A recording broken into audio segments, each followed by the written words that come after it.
succès, les armes de celui qui se replie désignent le fait d'être accusé.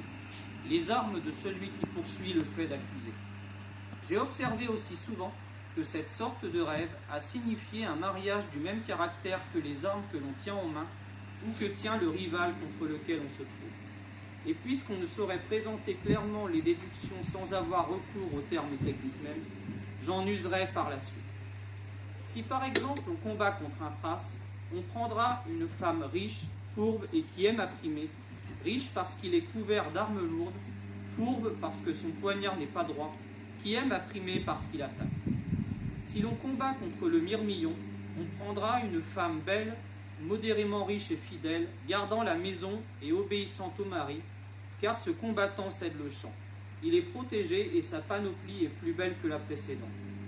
Si l'on combat contre un sécutor, on prendra une femme belle et riche, orgueilleuse de sa fortune, et qui pour cela méprise son mari et sera la cause de grands maux, car le sécutor poursuit toujours.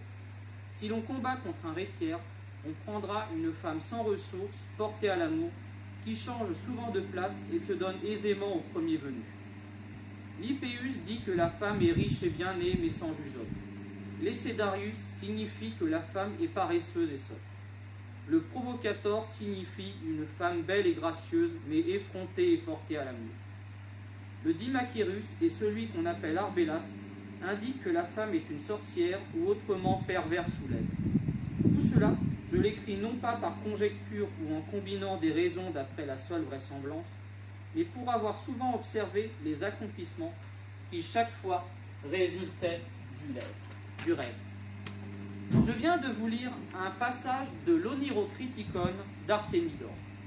Artémidore d'Éphèse est un auteur grec né dans la première moitié du IIe siècle après Jésus-Christ et un oracle célèbre sous les règnes d'Adrien et Antonin. Dans son traité Onirocriticon, Artémidore collecte 3000 rêves et consacre un chapitre entier aux gladiateurs.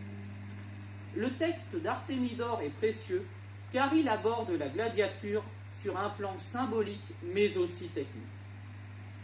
Ce texte présente l'ensemble des gladiateurs connus sous le Haut Empire. Dans ce passage, Artémidore relie d'abord le combat de gladiateurs aux affaires juridiques en comparant ceux qui attaquent et ceux qui défendent à ceux qui accusent et ceux qui sont accusés. D'après ce texte, il existe des gladiateurs spécialisés dans l'attaque et d'autres dans la défense ou la fuite. Ce texte est le seul document parvenu jusqu'à nous où chaque panoplie est citée en soulignant ses caractéristiques propres. Il convient aussi de souligner que l'ordre donné dans ce texte coïncide avec la popularité des différents types de gladiateurs. Notre vision de l'amphithéâtre a largement été influencée par les peintres pompiers du XIXe siècle, en particulier par l'œuvre de Jean-Léon Gérôme. Son tableau le plus connu, Police Verso, que vous avez ici, a été peint en 1872. On y voit le gladiateur seul, vainqueur, demandant l'avis du public. Public qui invariablement fait le geste célèbre du pouce retourné, ce qui signifie la mort du vaincu. La mort étant la seule issue. Les Vestales, gardiennes du feu sacré en blanc, sont les plus acharnées. Ce geste, largement diffusé par la gravure et la photographie, a été jugé suffisamment spectaculaire pour être repris dans l'ensemble des péplums jusqu'à nos jours. Le succès des gladiateurs au cinéma ne s'est jamais démenti. Du premier Quo Vadis italien de 1913 à Gladiator de Ridley Scott en 2000, en passant par Spartacus de Kubrick en 1960. Mais qu'en est-il de la réalité historique? La gladiature, que l'on peut définir par la mise en scène de duels en armes pouvant aller jusqu'à la mort, n'est pas une invention romaine. L'Iliade, écrit avant la fondation de Rome, évoque les honneurs funèbres rendus par Achille à son compagnon Hector, tombé au pied des murs de Troie. À la fin du chant 23, Homère décrit un combat rituel où Achille invite deux guerriers à combattre. Ajax et Diomède se lèvent et s'arment. L'admiration saisit tous les Achéens. Quand ils furent prêts, marchant l'un sur l'autre, 3 fois ils bondirent, 3 fois ils s'élancèrent de près. Alors Ajax, sur le bouclier bien équilibré, frappa sans arriver à la peau que protège la cuirasse. Le fils de Tidée, Diomède, ensuite, par-dessus le grand bouclier, toujours menaçant le cou, de la pointe de sa lance brillante. Ce duel volontaire se déroule en public dans un cadre funéraire. À qui fera couler le premier sang, Achille offre des armes de grand prix. Si le but visé est de blesser l'adversaire, la mort est admise comme une possibilité. Sans y être contraints, ces guerriers luttent pour une récompense matérielle, mais aussi pour la gloire. Au IVe siècle avant Jésus-Christ, des combats rituels de ce type sont attestés en Lucanie, Italie du Sud fortement hellénisée. Les nécropoles de Paestum ont livré une trentaine de tombes peintes. Vous avez ici une fresque de Paestum. Sur les parois de ces sépultures, les cérémonies funèbres sont représentées de manière très précise. On y voit des courses de chars, des lutteurs, mais aussi des duels de guerriers en armes. Ces combattants nus s'affrontent en présence d'un arbitre. Dans cette autogladiature, les équipements ne sont pas réglementés. Certains protagonistes portent des grands boucliers d'hoplites, infanterie grecque lourde. Certains protagonistes, d'autres sont équipés de protège-thorax trilobés salives, italiens.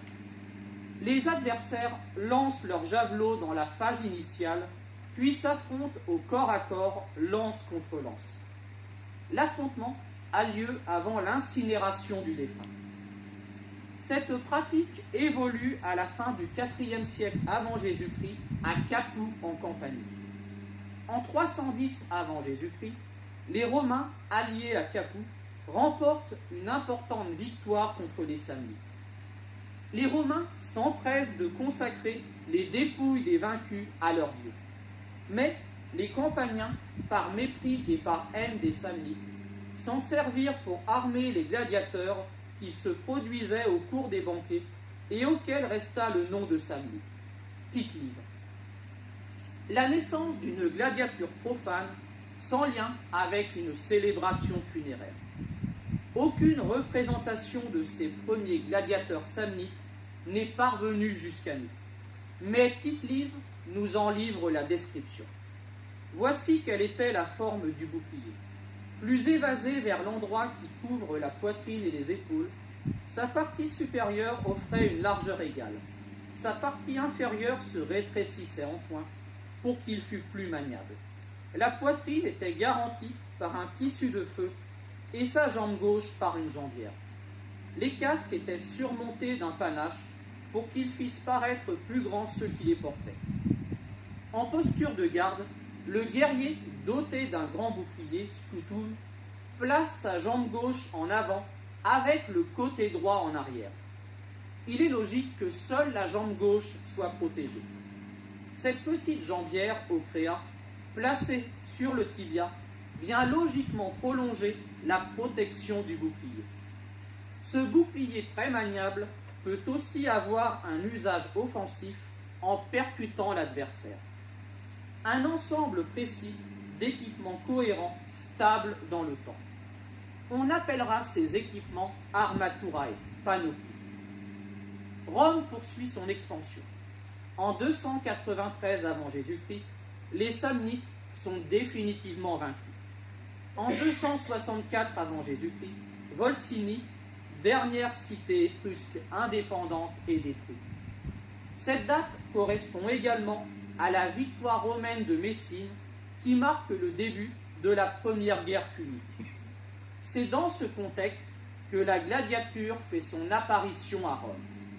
Cette même année 264, Marcus et Decimus, fils de Brutus, offrent un spectacle sur le forum aux bœufs pour rendre les honneurs funèbres au reste de leur père. Ces combats rituels sont alors désignés sous le nom de munus par les Romains, munera au pluriel. Dans ce contexte triomphal, il est possible que les spectacles de gladiateurs soient livrés par des prisonniers de guerre. Ces vaincus peuvent être contraints à s'affronter sous les équipements caractéristiques des peuples défaits. En 202 avant Jésus-Christ, Hannibal est vaincu à Zama. Rome peut alors se tourner vers les Gaulois insubres et boïens du nord de l'Italie. Ceux-ci sont écrasés à leur tour en 190. Rome domine l'ensemble de la péninsule italienne. Selon Tite-Live, les gladiateurs gaulois, avec leur panoplie, font leur apparition à Rome en 186 avant Jésus-Christ. Un premier pas vers la diversification de la gladiature. Nous appellerons cette première gladiature ethnique. L'équipement de ces guerriers, très simple, correspond à celui des guerriers celtes contemporains. Ils combattent avec un bouclier plat et une épée longue dotée de fourreaux métalliques, armement typiquement gaulois. Cette panoplie induit des postures de combat spécifiques. Le bouclier est placé en avant, tandis que l'épée est tenue au-dessus de la tête, prête à frapper de taille à trancher, et non d'estoc, avec la pointe. Une situle, vase de bronze retrouvée à Pompéi, nous montre deux gladiateurs gaulois. Les deux hommes y tiennent leur bouclier plat horizontalement, avec l'extrémité posée sur l'épaule de l'adversaire, comme pour le tenir à distance. Les combattants en bray et torse nu portent une barbe et des cheveux longs, ce qui accentue leur caractère barbare. Troisième et dernière panoplie ethnique connue, le gladiateur thrace apparaît probablement à Rome à la fin du IIe siècle avant Jésus-Christ. Thrace, vainqueur d'un myrmillon, musée lugdunum, lampe à huile. Le Thrace. À cette époque, les Romains combattent des guerriers originaires de cette région, actuelle Bulgarie, lors de leur campagne en Orient. Leur arme, nommée Sica, possède une lame courbe. Le gladiateur thrace est équipé d'un petit bouclier carré et très cintré, nommé Parma, qui le distingue des gladiateurs gaulois et samnites, dotés de grands boucliers. Cette protection de petite taille est logiquement complétée par une paire de hautes jambières qui remontent jusqu'à mi-cuisse. Les samnites ne portent qu'une jambière et les Gaulois aucune. Enfin, le thrace est coiffé d'un casque attique grec. À une date inconnue, mais vraisemblablement dans le courant du IIe siècle avant Jésus-Christ, des écoles de gladiateurs nommées ludis font leur apparition. Le ludus est alors composé d'esclaves achetés par le propriétaire de l'école, le laniste. Ce terme, qui vient de la langue étrusque, signifie marchand de viande.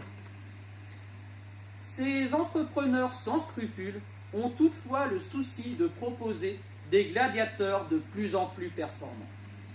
À cette époque, les combats sont offerts par les hommes politiques qui veillent à conquérir les suffrages de leurs concitoyens. Le public de connaisseurs, tout citoyen doit servir sous les armes, réclame des affrontements de qualité. Pour répondre à cette attente, les lanistes dotent leurs écoles d'entraîneurs nommés doctores. Ces hommes sont probablement d'anciens gladiateurs. Ces combattants sont si réputés que leurs compétences sont également utilisées à des fins militaires. En 113 et 105 avant Jésus-Christ, les Cimbres et les Teutons, venus de Germanie, écrasent successivement plusieurs légions romaines. Le général Marius décide d'intégrer des entraîneurs de gladiateurs au sein des légions. Leurs leçons se sont révélées efficaces. En 102 et 101 avant Jésus-Christ, les Cimbres et les Teutons sont anéantis. Les légions continueront à s'appuyer sur les leçons des entraîneurs jusqu'au IVe siècle après Jésus-Christ. Au début du 1er siècle avant Jésus-Christ, la gladiature prend de plus en plus d'ampleur. Mais un grain de sable va enrayer cette mécanique en apparence bien huilée. En 73 avant Jésus-Christ, Spartacus, un esclave thrace, comme vous avez ici, devient l'un des pensionnaires de l'école de gladiateurs de Lentulus Batiatus à Capri. Comme des milliers de captifs, il est voué à lutter et à mourir à l'occasion d'un des nombreux combats rituels organisés en Italie. Probablement issu d'une famille aristocratique, Spartacus refuse de subir ce destin. Il entraîne 80 compagnons gaulois, germains et thraces dans la rébellion et la fuite. Après avoir mis hors de combat les gardes de l'école, la troupe se réfugie sur le Vésuve. Les gladiateurs fugitifs déclenchent alors une immense révolte servile. Rallié par des masses d'esclaves, Spartacus se retrouve à la tête de plusieurs dizaines de milliers d'hommes. Ce meneur d'hommes fait de cette horde une véritable armée. En l'espace de 2 ans, Spartacus ravage l'Italie du sud au nord et du nord au sud et parvient à vaincre les légions de Rome à 10 reprises. Après avoir échoué à traverser le Pô, puis à passer en Sicile, l'armée des esclaves est finalement écrasée par les légions de Pompée et Crassus en 71. Vaincu, Spartacus meurt au combat, tandis que les survivants de son armée sont crucifiés sur la Via Appia. Au lendemain de la révolte, les Romains prennent conscience du danger représenté par les gladiateurs. Le plus sage serait de renoncer à ces combats sanglants. Mais les généraux victorieux souhaitent éblouir le peuple et les classes dirigeantes par des affrontements plus importants que ceux offerts par leurs prédécesseurs. Rome ne peut toutefois pas s'offrir le luxe de consacrer des milliers de soldats à la surveillance de ces masses d'esclaves experts dans le maniement des armes. Le recours aux volontaires s'impose.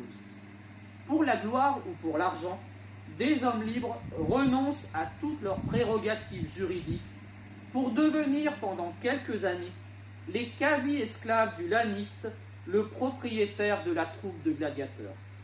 Ces volontaires sont connus sous le nom d'octorati, ceux qui se vendent. En échange de son engagement, le combattant reçoit une prime, le prétium.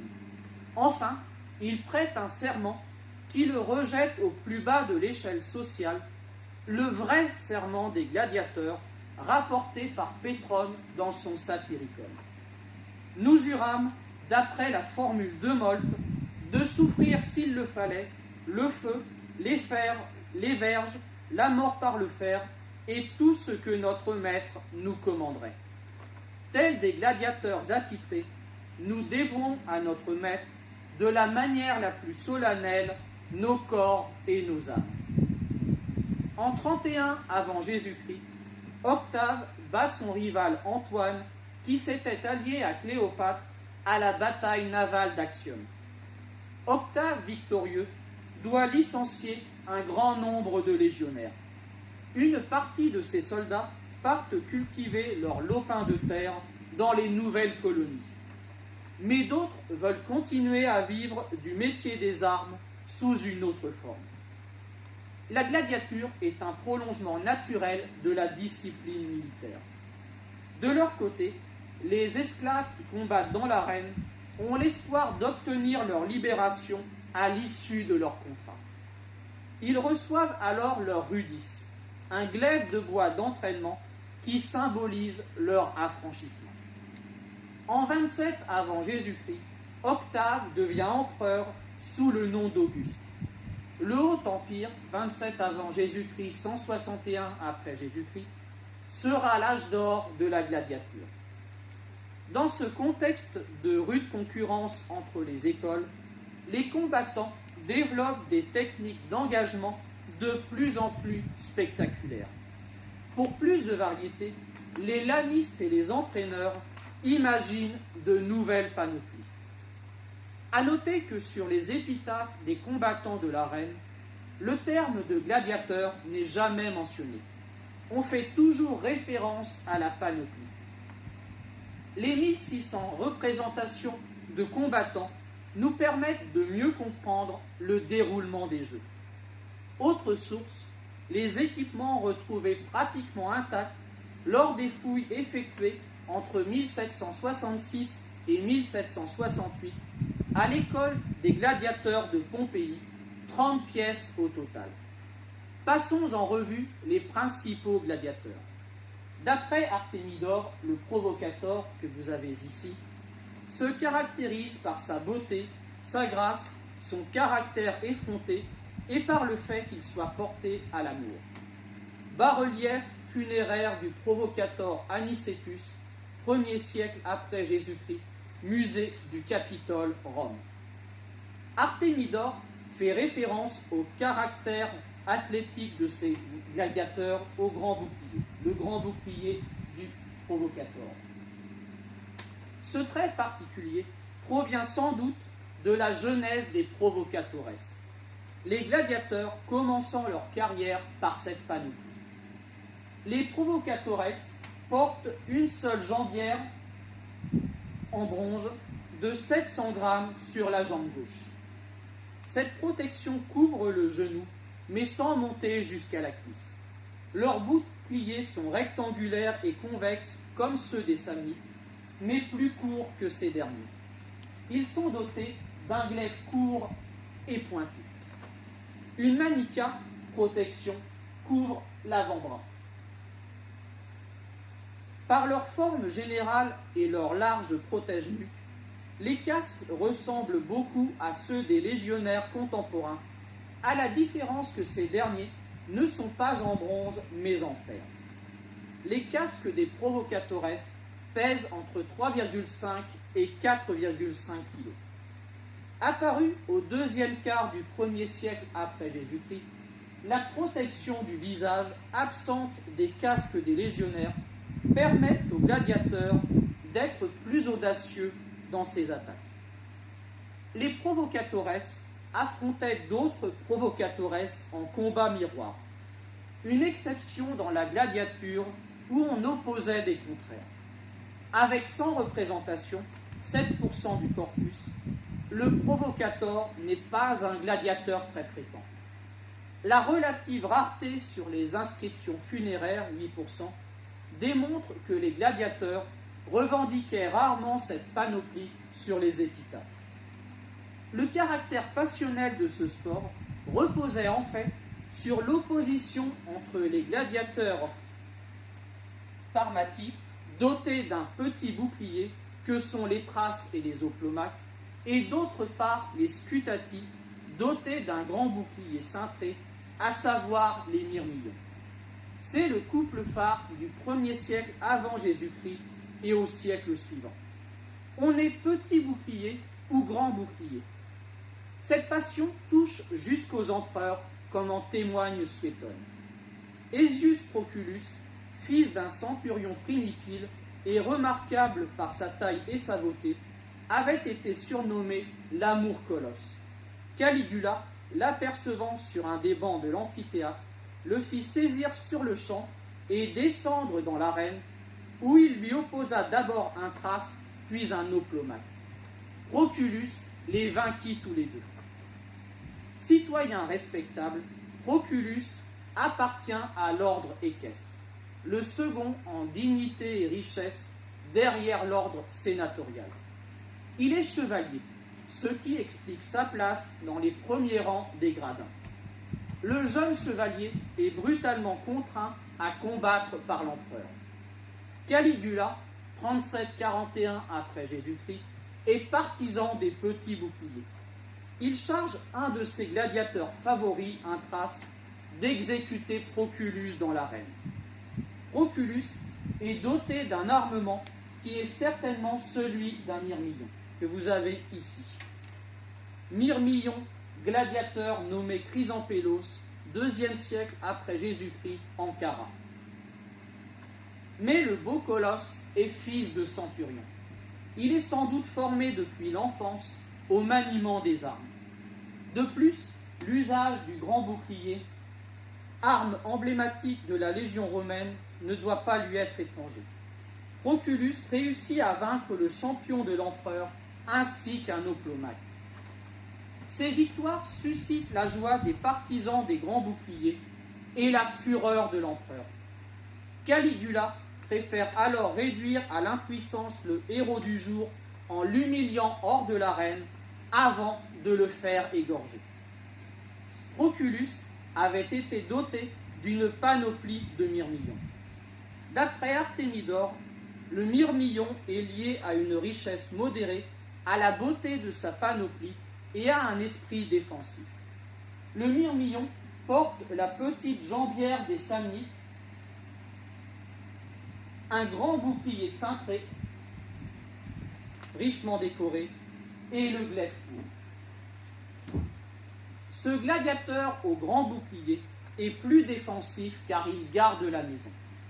La popularité du myrmillon atteint des sommets au 1er siècle après Jésus-Christ.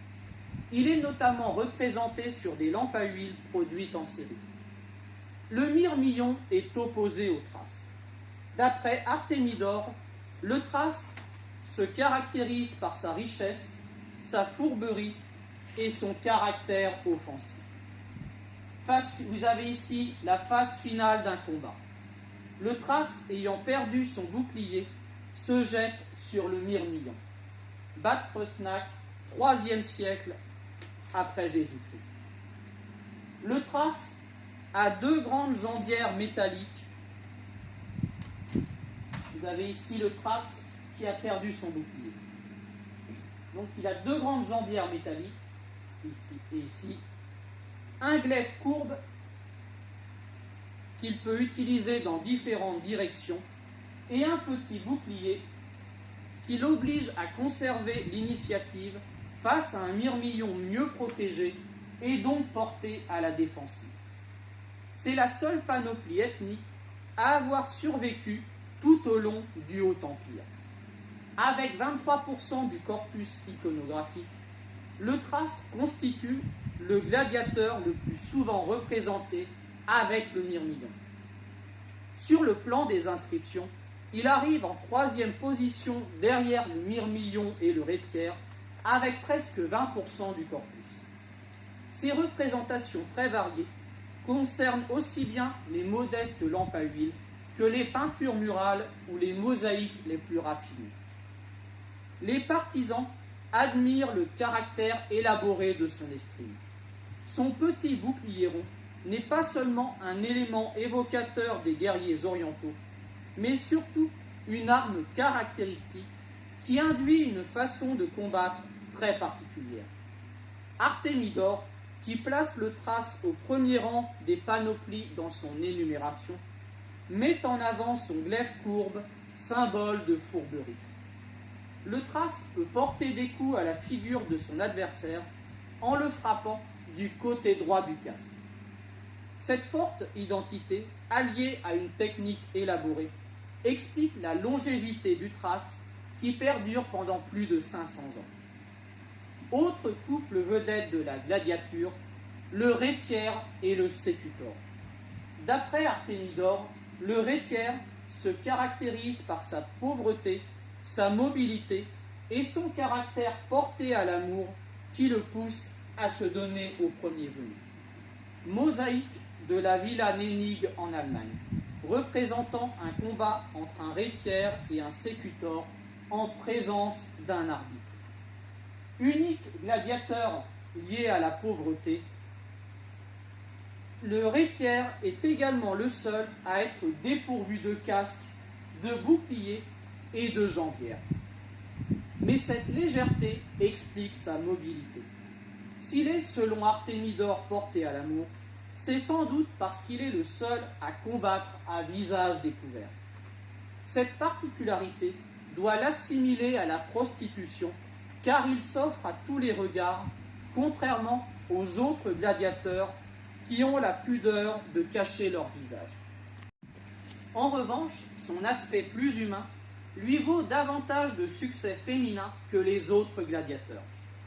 Le rhétière est armé d'un trident, d'un filet, rhéta, et d'un poignard. Destiné à suppléer l'absence de bouclier, une longue épaulière métallique est placée sur son bras gauche. Cette épaulière se prolonge pour protéger son visage. Ces équipements en font le gladiateur le plus connu et le plus facilement identifiable. Avec 250 représentations, il fait partie des gladiateurs les plus figurés. A noter que dans 90% des cas, le rhétière, comme ici, n'est pas rendu avec son filet. Ce combattant a mis du temps avant de s'imposer comme un gladiateur à part entière. Les images de gladiateurs relevées à Pompéi, détruites en 79 après Jésus-Christ, ne le montrent qu'à 5 reprises et une seule fois en position de combat. Le rhétière s'impose à la fin du 1er siècle après Jésus-Christ, quand un adversaire à sa mesure émerge, le sécutor, que vous avez ici. Bas-relief représentant la fin d'un combat où le sécutor Scholasticus l'a emporté sur le rhétière Damascenus, 3e siècle. La lettre θ indique que le combattant, le vaincu, a été tué. D'après Artémidore, le sécutor se caractérise par sa richesse, sa beauté et son caractère orgueilleux, méprisant et offensif. La première provient de l'importance de son équipement défensif, bien plus important que celui de son adversaire le rhétière. La deuxième peut être liée à son grand bouclier et au caractère plus athlétique des gladiateurs qui en sont dotés. La troisième découle de son opposition à un adversaire qui semble, en regard, bien pauvrement équipé.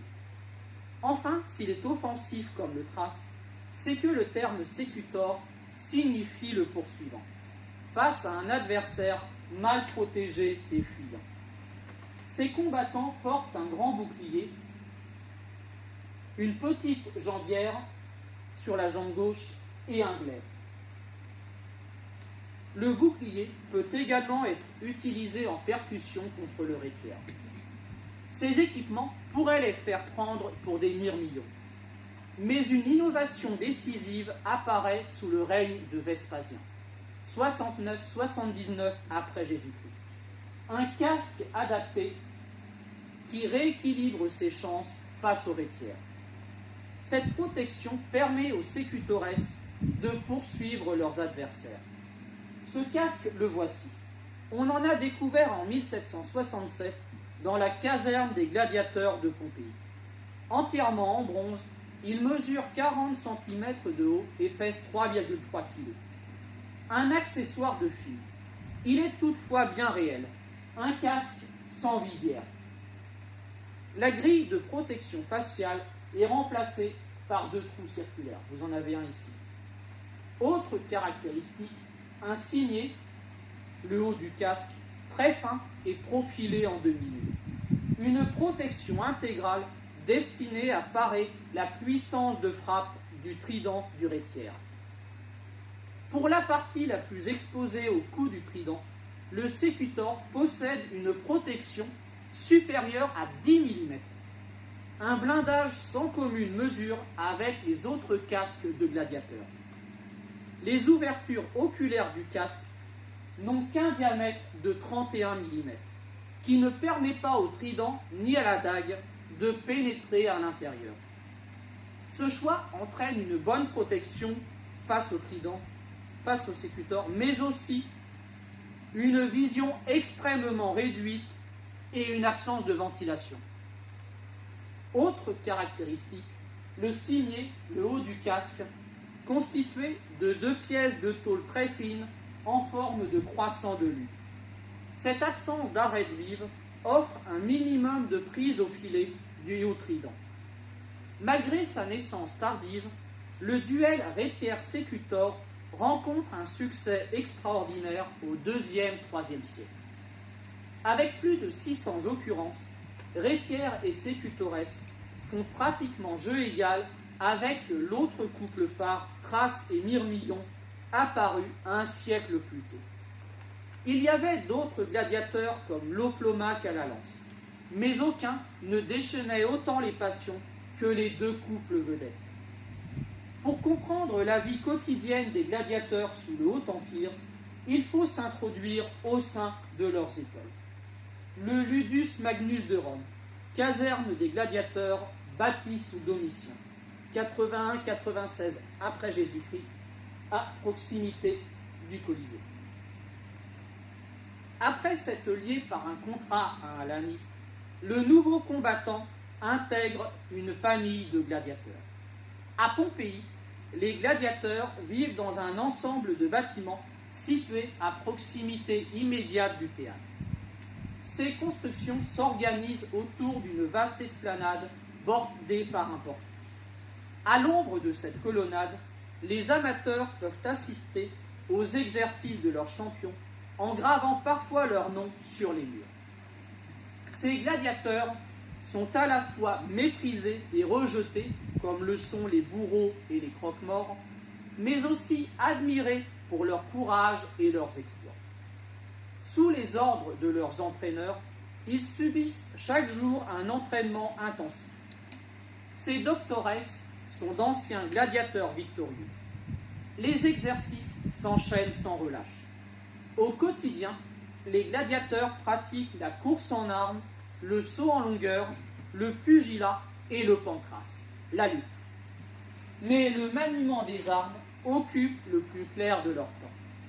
Avec des armes en bois ou en fer, dont les tranchants et les pointes ont été émoussés, ils s'affrontent en un combat singulier. Ils passent des heures à répéter les mêmes suites de mouvements en frappant un pieu planté dans le sol. La caserne des gladiateurs de Pompéi est aussi leur lieu de vie. À l'arrière du portique, une trentaine de petites pièces sans fenêtres sont aménagées pour les membres de l'école. En même temps que les équipements des gladiateurs, de nombreuses lampes à huile ou carafes ont été retrouvées dans ces pièces d'une surface inférieure à 15 mètres carrés. D'après le carnet de fouilles rédigé dans les années 1760, nous savons que les casques et jambières sont distribués dans ces chambres. Les armes offensives, comme les glaives, ont par contre toutes été retrouvées dans le logement du propriétaire de l'école. Dans les pièces allouées aux gladiateurs, les fouilles ont parfois révélé la présence de plusieurs casques différents. Les pensionnaires de l'école de Pompéi se regroupaient donc plutôt par affinité personnelle plutôt que par spécialité. Les gladiateurs appartenaient à différentes catégories, du 4e jusqu'au 1er palus. Les combattants les plus titrés bénéficiaient peut-être d'une chambre individuelle. Représentant un capital important, les gladiateurs font l'objet de soins intensifs. Ils bénéficient des services d'un masseur après leurs exercices. Les lanistes font appel aux meilleurs médecins. Les blessures ou les plaies sont légion courante. Ces médecins sont presque tous grecs. Vous en avez un exemple ici. Médecin grec pratiquant une saignée vers 480-470 avant Jésus-Christ, musée du Louvre. Le plus connu est Claude Gallien. Né à Pergame en Turquie en 129 après Jésus-Christ, il devient médecin de l'école des gladiateurs de cette ville de 160 à 164. L'observation des traumatismes des combattants lui permet d'acquérir une grande expérience pratique. Il fera ensuite carrière à Rome, où il deviendra médecin des empereurs Marc Aurèle et Commode. La caserne possède également plusieurs grandes pièces destinées à accueillir les parties communes. Les équipements sont fabriqués et réparés au sein de l'école par un manicarius. Lors des fouilles du XVIIIe siècle, une cuisine a pu être repérée grâce à ces ustensiles.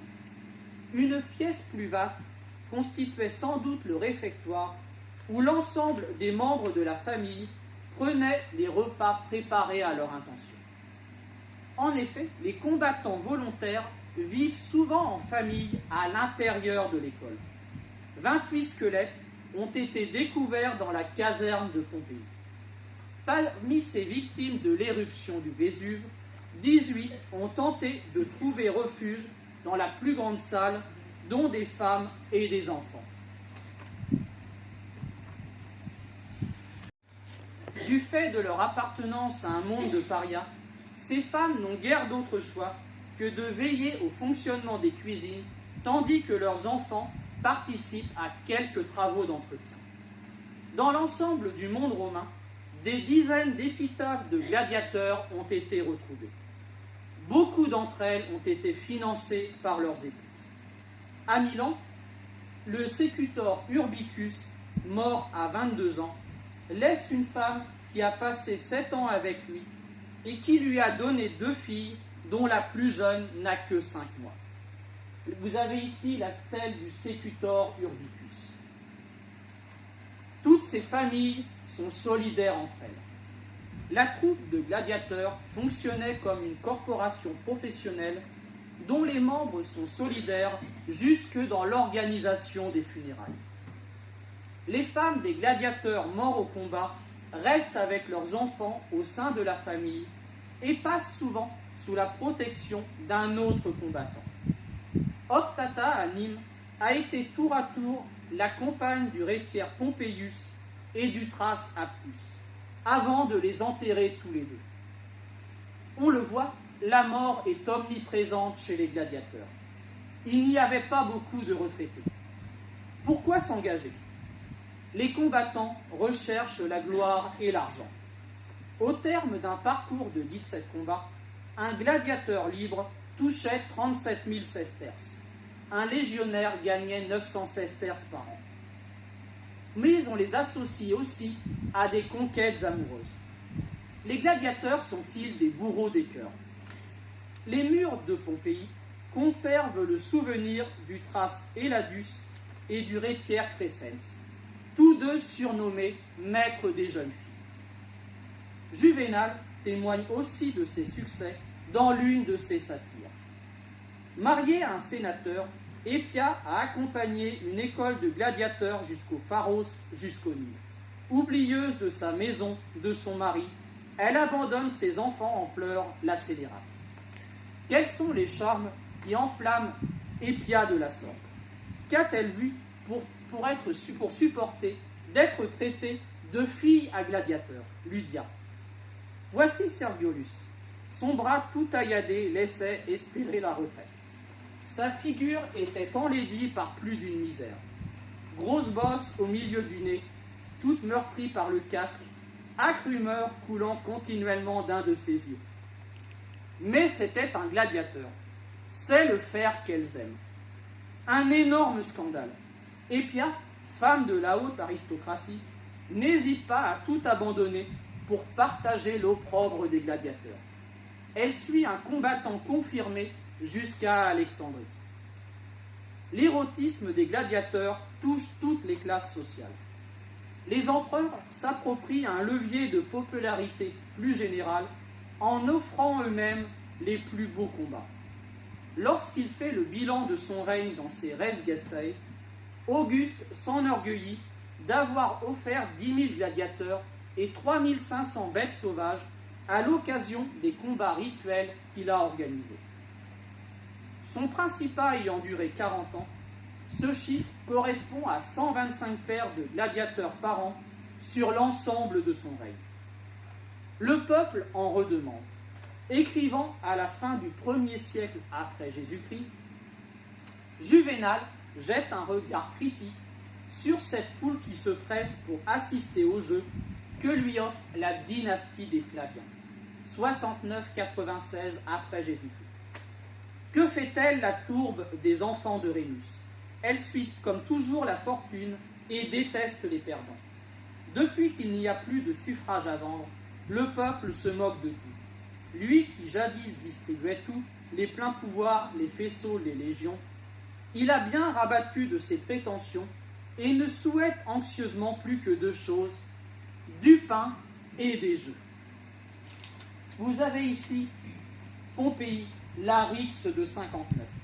Les spectateurs surexcités de Pompéi s'opposent en 59 après Jésus-Christ à ceux de la cité voisine de Nucéria. La bagarre fait des dizaines de morts, ce qui conduit l'empereur Néron à décréter la fermeture de l'amphithéâtre pendant plusieurs années. Formule célèbre du pain et des jeux, qui vient souvent à l'esprit lorsque l'on parle des gladiateurs. Juvénal souligne le fait qu'à Rome, l'empereur a confisqué le pouvoir électoral. En cette fin du 1er siècle, le pouvoir n'est plus sur le forum ou au sein du Sénat. C'est l'amphithéâtre, le Colisée a été inauguré en 80 après Jésus-Christ par Titus, qui constitue le nouveau lieu d'échange entre le prince et la plèbe. À présent, la popularité ou l'impopularité des Césars dépend beaucoup de leur générosité, mais aussi de leur aptitude à, entre guillemets, obéir à la foule qui exprime bruyamment son choix. Tous les notables de province rêvent d'offrir à leur cité de tels spectacles. La construction des amphithéâtres n'est jamais imposée et encore moins financée par Rome. Mais les élites locales se plient de bonne volonté aux exigences de leurs concitoyens. Vous avez ici l'amphithéâtre de Saintes en Charente-Maritime. 250 amphithéâtres en pierre seront construits dans tout l'Empire, dont beaucoup dépassent les 20 000 places, comme ici. Encore faut-il offrir aux habitants des cités des spectacles dignes de ce nom. Tous les ans, un Flamine Augustal est élu dans chaque cité. Ce grand prêtre a pour mission de célébrer le culte impérial. Outre les sacrifices et les diverses célébrations qui président à cet office, il se doit d'offrir des combats de gladiateurs. Le prêtre devient éditeur de combats. Cette manifestation de générosité assure une précieuse popularité sur le plan local. Les combats en province n'atteignent jamais le nombre de gladiateurs proposés à Rome par l'empereur. Comme souvent, Pompéi nous permet de comprendre les affrontements locaux. La cité a conservé la trace d'affiches édictées peintes sur les murs qui annoncent les futurs combats. D'après ces affiches, les combats donnés ne durent souvent que 3 ou 4 jours. 18 de ces affiches donnent entre 20 et 30 paires de gladiateurs, la moyenne, soit 8 à 12 duels par jour. Un nombre raisonnable qui se justifie par le coût des représentations, mais aussi par le respect d'une limite quantitative imposée par le pouvoir central. Le plafond évite qu'un riche notable de province puisse faire de l'ombre à l'empereur en proposant des combats plus prestigieux. La limitation permet également d'éviter une surenchère sans fin qui serait ruineuse pour les élites municipales. Dans le Satyricon de Pétrone, le chiffonnier Échione livre cette réflexion à propos d'un éditeur. Il va nous donner les meilleures lames. Et il a de quoi. Il a hérité de 30 millions de sesterces. Son père a eu le malheur de mourir.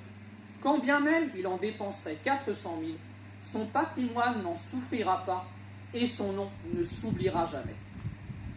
Les chiffres donnés pour les combats en province semblent cohérents. Un riche héritier consacre entre 1 et 2% de son héritage pour immortaliser son nom et satisfaire la population. Que ce soit à Rome ou dans une cité provinciale, une représentation se déroule toujours suivant un rituel très précis. Plusieurs semaines à l'avance, l'annonce du combat rituel est peinte sur les murs des rues les plus fréquentées.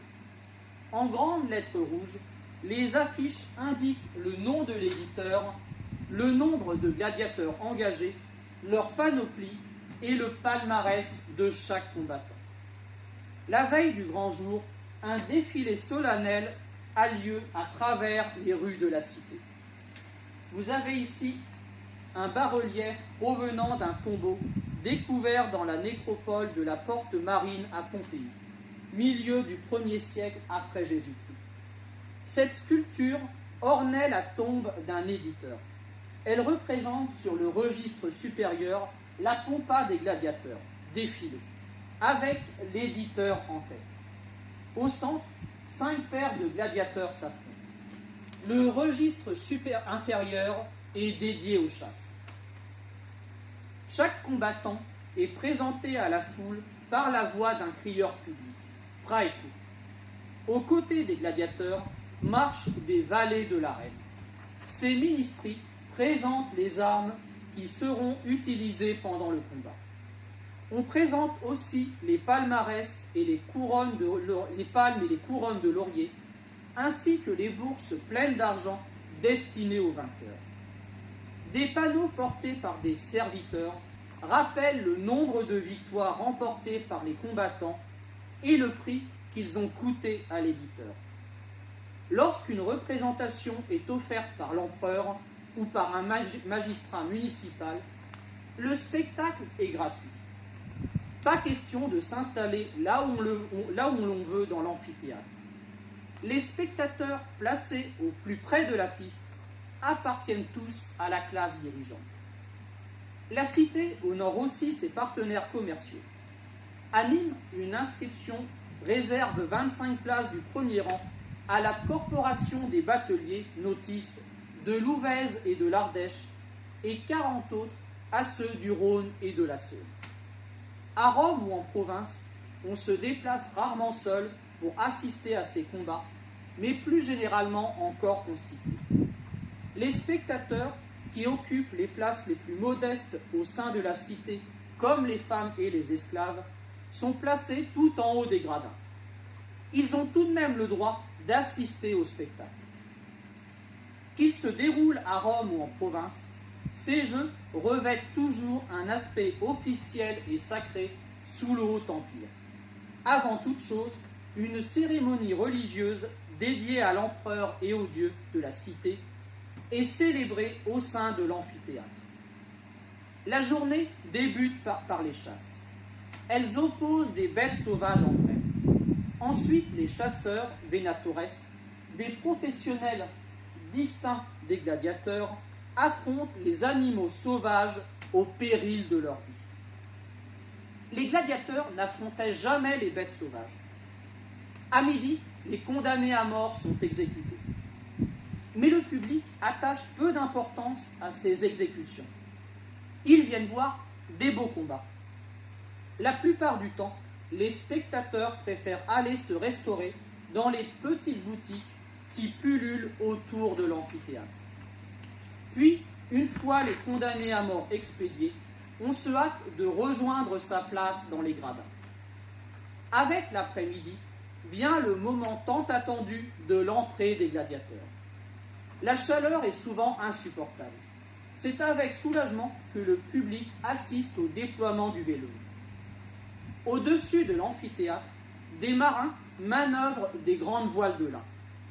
En quelques instants, elles dispensent une ombre rafraîchissante sur les spectateurs, tout en laissant la piste en pleine lumière. Les conversations portent sur les performances des gladiateurs qui vont s'affronter. On se dispute entre partisans des grands boucliers ou des petits boucliers. Les plus passionnés ont acheté le programme. Rédigé sur une feuille de papyrus, il indique le nom et le nombre de victoires de chaque gladiateur. On s'échange les tuyaux de dernière minute. Hérénius n'était pas en forme à l'entraînement. Priscus n'avait pas l'air rassuré lors du défilé. Enfin, une immense clameur enflamme l'amphithéâtre. Les gladiateurs sortent à leur tour du sol et apparaissent lentement aux yeux des spectateurs. Comme chacun le sait, les combattants prononcent cette célèbre adresse une fois sur la piste. Ave César, morituri te salutant. Ave César, ceux qui vont mourir te saluent. Non, les gladiateurs ne lançaient pas cette adresse. Cette phrase n'a été prononcée qu'une fois devant l'empereur Claude, 41-54 après Jésus-Christ, par des condamnés à mort. Claude a été un moment décontenancé, mais il s'est ressaisi. La loi doit être appliquée. Dura lex, sed lex. Les condamnés ont été exécutés. Les combattants sur la piste entament la prolusion, un échauffement avec des armes émoussées, comme celles qu'ils utilisent à l'entraînement. Dans la tribune officielle, des personnalités connues sont invitées à constater que les armes qui vont être données aux gladiateurs sont bien tranchantes et acérées. Cet enjeu d'une mort possible distingue un véritable et coûteux combat rituel d'une simple exhibition à glaive moucheté. Des valets font le tour de la piste en portant de grands écriteaux qui affichent les noms, les écoles et les palmarès des héros du jour. Installés à même la piste, les musiciens ont accordé leurs instruments. Le spectacle peut commencer. Comment se déroulait un véritable combat de gladiateurs? Les nombreuses représentations qui nous sont parvenues fourmillent d'éléments techniques. Autre apport, le recours à l'archéologie expérimentale. Ces expériences effectuées par des sportifs aguerris demeurent des duels non sanglants. Toutefois, elles s'approchent au plus près des combats d'entraînement à glaive émoussée qui préparaient les gladiateurs aux affrontements réels. Ces combats permettent de mettre à bas bien des idées reçues, véhiculées notamment par le cinéma.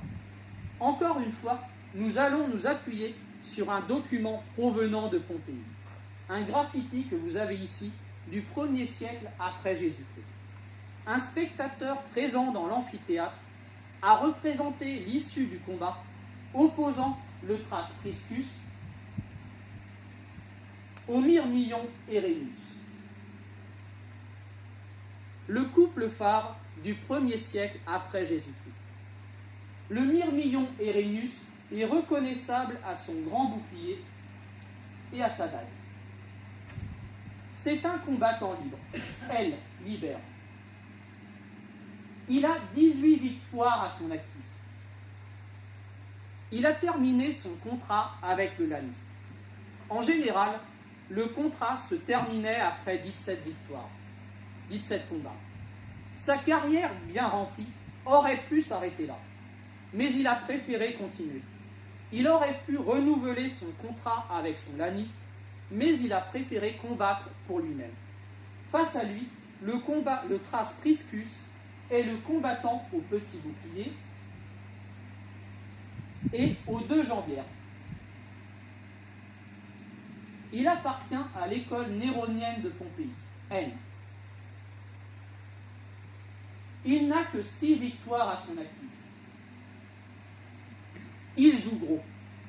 Contrairement à ce qu'on pense, le vaincu n'est pas systématiquement exécuté. En cas de défaite, le peuple exige presque toujours la grâce du héros malheureux s'il a fait preuve de bravoure. L'éditeur, que vous avez ici, renvoie alors le vaincu debout. 10% des combattants sont exécutés, 20% des vaincus. En cas d'exécution, l'éditeur doit indemniser le laniste. Plus le palmarès du condamné est élevé, plus l'indemnité est importante. Ce sont surtout les débutants comme Priscus qui prennent le plus de risques. Ils ont une technique moins affirmée, sont parfois moins combatifs et, c'est plus terre à terre, ils coûtent moins cher. Avant que le combat ne débute, 2 personnages s'approchent des gladiateurs. Ils sont vêtus d'amples tuniques blanches ornées de 2 bandes verticales rouges ou bleues. Avec leurs longues baguettes à la main, ce sont les arbitres. Vous en avez un ici, il y en avait un deuxième à droite. Ils ont pour mission de garantir l'absence de collusion entre des combattants professionnels qui se connaissent et qui pourraient faire semblant de s'affronter. Avec leurs baguettes, ils peuvent intervenir à tout moment pour interrompre un combat ou empêcher un gladiateur de ramasser une arme perdue. Ces hommes doivent donc être assez connaisseurs de techniques de combat, tout en étant dignes de foi. Il peut ainsi s'agir d'anciens gladiateurs ou de notables estimés. Ces deux origines différentes expliquent sans doute la présence de deux arbitres, Summa et Secunda Rubis. Là, c'est le premier arbitre. L'un pour sa compétence technique, l'autre pour son honorabilité. Une dernière sonnerie retentit. Le premier arbitre place sa baguette entre les deux gladiateurs, puis la lève brusquement en criant « Pugnate, combattez ». Je vais vous livrer un déroulement possible de combat. Seule la scène finale est représentée. Plaqué contre son grand bouclier, le mirmillon ne lâche pas des yeux le Thrace qui tourne autour de lui en espérant trouver la faille. Quelques coups sont échangés. Priscus le Thrace enchaîne les passes. Très bas sur ses appuis, il se déplace sans cesse et lance quelques attaques fulgurantes, mais Erénius le mirmillon parvient à y faire face en toutes circonstances. 10 fois, Priscus revient à la charge. Avec sa lame courbe, il tente de passer par-dessus le grand bouclier pour frapper l'épaule, le dos du mirmillon ou sa jambe gauche. Mais Erénius manœuvre son bouclier à temps et à chaque tentative et détourne la lame courbe de son adversaire. L'arbitre en second interpose alors sa baguette entre les deux combattants et crie « Intermité ». Les deux combattants tentent de reprendre haleine. Les valets resserrent les casques et les jambières. L'excitation du public est à son comble. Après une courte pause, les arbitres ordonnent la reprise du combat. Le Thrace tente le tout pour le tout. Il bondit sur le mirmillon, mais ce dernier a anticipé son assaut. D'un coup puissant de son grand bouclier, Erénius propulse le Thrace au sol. Le mirmillon passe à l'attaque. Il marche vers Priscus et tente de le frapper avec son bouclier. Mais le Thrace parvient à rouler au sol et à se redresser. Erénius frappe toutefois le Thrace à plusieurs reprises. La forme en ellipse de l'amphithéâtre permet à chaque spectateur de voir chaque action distinctement. Priscus encaisse 2 coups successifs, mais réussit à esquiver le troisième. En un éclair, il crochette le bouclier du mirmillon avec sa lame courbe. Une fois passé sous le bouclier de son adversaire, la lame courbe et tranchante des deux côtés lui entaille profondément le torse. Le sang coule en abondance. Un cri soulève aussitôt les gradins. Abet, hoc abet. Il en a, il est touché. Priscus veut s'élancer pour profiter de son avantage. Mais les deux arbitres interviennent aussitôt pour l'arrêter en criant « Intermité ». Furieux, les partisans des petits boucliers couvrent les arbitres d'insultes. Mais le mirmillon vacille et lâche son bouclier. Le premier arbitre ramasse le bouclier et le tient fermement derrière lui. Les partisans des petits boucliers sont en liesse, ceux des grands boucliers sont effondrés. Le mirmillon ne pourra pas reprendre son bouclier. Ainsi en a décidé l'arbitre suivant la règle. Les grands boucliers scandent alors le nom d'Erénius pour encourager le blessé à poursuivre le combat. Si le mirmillon abandonne trop vite, il sera condamné. Malgré la douleur, il empoigne son glaive de la main gauche et présente son bras droit face à son adversaire. Son épaisse protection de cuir, ici sur l'avant-bras, lui servira désormais de bouclier de fortune. Les combattants se mettent en garde. Lorsque la musique retentit, le premier arbitre crie « Persévératez, continuez ». Aussitôt, le Thrace s'élance. Erénius parvient à contrer un premier assaut avec sa protection de cuir. D'un coup de glaive, il frappe le casque de Priscus, mais sans aucun résultat. Le mirmillon tente alors le tout pour le tout. il se jette sur Priscus, prenant le risque d'engager le combat, d'engager le corps à corps tant qu'il en a la force. En se plaquant contre le petit bouclier du Thrace, il cherche à le frapper d'un coup de taille au niveau du dos. Mais sa lame glisse sur l'épaisse ceinture qui enserre les reins de Priscus. La blessure infligée est légère. Le Thrace réagit. Cette fois, il parvient à passer par-dessus l'épaule gauche du Myrmillon, qui l'entaille profondément à 2 reprises. Hérénius recule de quelques pas en titubant. Les arbitres interviennent à nouveau. Priscus est prêt à reprendre le combat. Hérénius fait tout ce qu'il peut pour rester debout. D'un geste là, il reprend son glaive dans la main droite. Avec peine, il se place en face de la tribune officielle où l'éditeur l'observe attentivement. Puis, il lève l'index gauche. Instant décisif le plus représenté. Il abandonne la lutte.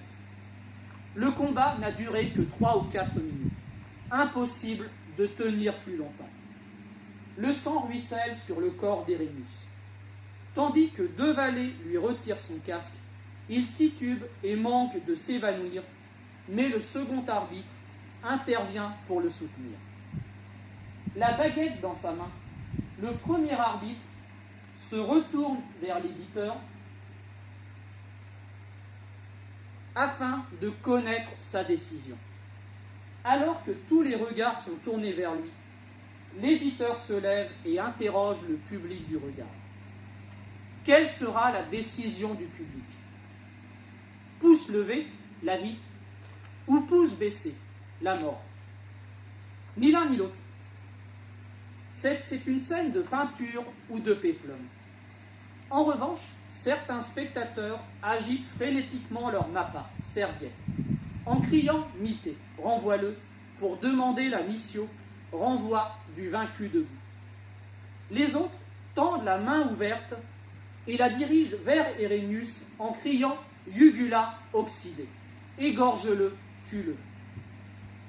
L'éditeur observe longuement les gradins. Les serviettes sont minoritaires. Le peuple a décidé de la mort. Une sévérité inhabituelle pour un tel palmarès, un combattant aux 18 victoires. Comment l'expliquer? Certains partisans des Thraces veulent lui faire payer ses trop nombreuses victoires contre leur champion. Des partisans des grands boucliers ont parié de fortes sommes sur sa victoire et se trouvent fort dépités par sa défaite. Des sportifs de gradin jugent que ses blessures ne sont pas si graves et qu'il pourrait encore continuer le combat. L'éditeur a le dernier mot. Il pourrait gracier Hérénius car il a bien combattu. Mais l'éditeur va rarement à l'encontre de la décision du public.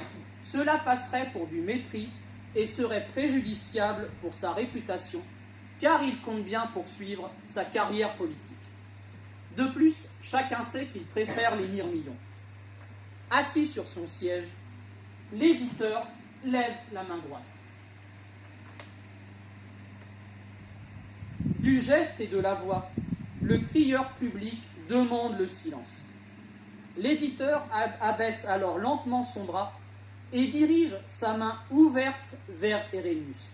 Le pouce dirigé vers le vaincu représente symboliquement l'arme qui va mettre fin à ses jours. Une sonnerie lugubre retentit. Priscus a enlevé son casque. Le premier arbitre lui tend une longue lame effilée. Hérénius se laisse tomber à genoux. Priscus tient son arme à la verticale et place la pointe de la lame sur la clavicule du Myrmillon. Hérénius baisse les yeux. D'un geste ferme, Priscus enfonce sa lame jusqu'au cœur du vaincu, qui s'effondre sur le sable. P. A péri. Un personnage grimé en démon sort alors de la petite porte. Un maillet à la main, il incarne un psychopompe, un génie démoniaque chargé de transporter les âmes aux enfers. son apparition déclenche les sifflets du public. Arrivé devant le cadavre d'Hérénius, il brandit son maillet et le frappe à la tête. Le psychopompe traîne le corps sans vie jusqu'à la porte. Tel un bouc émissaire, il emporte avec lui le gladiateur mort et la culpabilité de ceux qui ont exigé qu'il périsse quelques instants plus tôt. Alors que la petite porte se referme, une musique joyeuse retentit. Une jeune fille vêtue en victoire apporte une couronne de laurier à Priscus.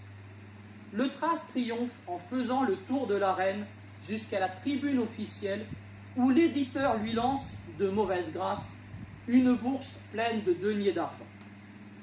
Le soir, dans les tavernes de Pompéi, chacun salue la décision de l'arbitre de l'éditeur qui a accepté de condamner un champion largement titré. Au-delà des murs de la cité, dans une partie de la nécropole réservée aux gladiateurs, un bûcher funéraire éclaire les ténèbres. Le corps d'Hérénius se consume en présence de sa femme et de quelques compagnons d'armes. La gladiature reposait sur la prospérité, mais les beaux jours de Rome étaient comptés. En 166 après Jésus-Christ, les légions reviennent d'une campagne contre les Parthes, en Mésopotamie, ramenant dans leur bagage un terrible fléau, celui de la variole. Cette maladie fera des millions de morts dans l'Empire romain. Dans le même temps, la pression des barbares s'accentue sur le Danube. Rome doit mener des guerres très coûteuses pour les contenir. Les notables de province ne peuvent plus assumer la charge des combats de gladiateurs. Marc Aurèle, 161-180 après Jésus-Christ, l'empereur philosophe, n'aime pas la gladiature. C'est, confie-t-il, toujours un peu la même chose. Il est toutefois conscient du caractère socialement indispensable des combats pour l'Empire.